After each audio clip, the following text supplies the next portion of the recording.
សូមជម្រាបសួរពុកម៉ែបងប្អូនទាំងអស់គ្នាបាទថ្ងៃនេះគឺមានបានជិះកាត់វត្តកំពែងធំបាទគឺឆ្លងកាត់រោងទូកបាទមហាកំផែងរាជសែនជ័យបារមីកំពែងធំបាទដោយសារតែឈ្មោះរបស់ទូករៀងពិបាកអានដែរបាទអញ្ចឹងយើងក៏មានការអានឲ្យវាប្រុងប្រយ័ត្នតិចបាទដោយសារតែ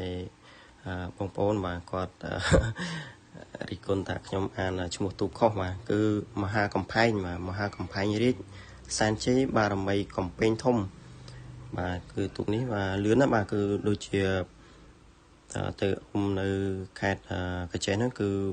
មានល្បឿនលឿនខ្លាំងណាស់បាទគឺរៀងប្រហែលជាដូចថ្មរៀបដែរបាទដូចចៅច័ន្ទសំរិទ្ធមហិទ្ធិឫទ្ធិមានជ័យបារមីវត្តថ្មរៀបដែរបាទទូកនេះគឺរៀងប្រហែលគ្នាបាទគឺចតនៅក្បែរគ្នាជាមួយនឹងថ្មរៀបបាទអញ្ចឹងគឺមើលរៀងទៅគឺហើយគាត់ពាក់អាវក្រហមទៀតបាទគឺស្តៀងគ្នាតែម្ដងបាទ